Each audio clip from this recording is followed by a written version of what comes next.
পর? হা মানে আজাদি, না মানে গোলামি। আজাদি না গোলামি? আজাদি, আজাদি।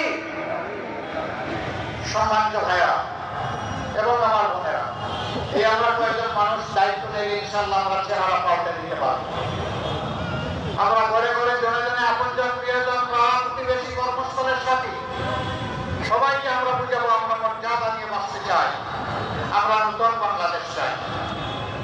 আমরা গর্ব করে বলতে চাই আমি বাংলাদেশ। আপনি বলবেন আপনি বাংলাদেশ। আমরা সেই বাংলাদেশে করতে চাই যে বাংলাদেশের নাগরিক হয়ে গর্বের সাথে পরিচয় দেওয়া যাবে যে আমি একজন বাংলাদেশী।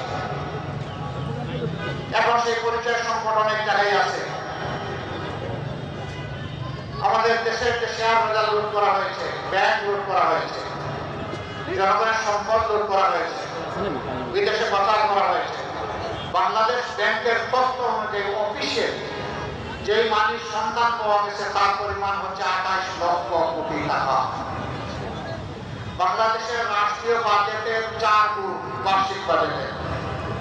আমরা আপনাদেরকে কথা দিচ্ছি, আপনাদের ভালোবাসায় ভোটে আল্লাহ যদি আমাদেরকে সুযোগ দেন, নির্বাচিত করেন, এই দেশ সেবার দায়িত্ব আমাদের হাতে আল্লাহ তুলে দেন, আমরা ওই সমস্ত দুধেরাদের মুখ দিয়ে হাতের পেটের ভিতরে হাত ঢুকিয়ে আপনাদের এই অর্থ উদ্ধার করে নিয়ে আসুন। এই অর্থ কোন পরিবার, কোন গোষ্ঠীর প্রয়োজনে ব্যয় হবে না। এই অর্থ রাষ্ট্রীয় কোষাগারে সংযুক্ত করা হবে ইনশাআল্লাহ। আর তাই এই দেশের যুবকদের হবে কর্মসংস্থান, এই দেশের জনগণের হবে উন্নয়ন ইনশাআল্লাহ। সেই উন্নয়ন এবং কর্মসংস্থান হবে ইনসাফের ভিত্তিতে। কারণ মামু খালুর টেলিফোনে নয়, ওই টেলিফোনের পরোয়া সেদিন আমরা করবো না। বিবেক দিয়ে ইনসাফ আমরা কায়েম করবো ইনশাআল্লাহ। যার যেটা অধিকার, যার যেটা হক, তার হাতে সেটা পৌঁছে দেওয়া হবে আমাদের দায়িত্ব। মানুষকে সেদিন আন্দোলন করতে হবে না, মিছিল করতে হবে না। অনেকে আবার এটার ভুল ব্যাখ্যা করে, তো আপনারা কি বন্ধ করে দিলেন ফ্রিডম অফ এক্সপ্রেশন? নো,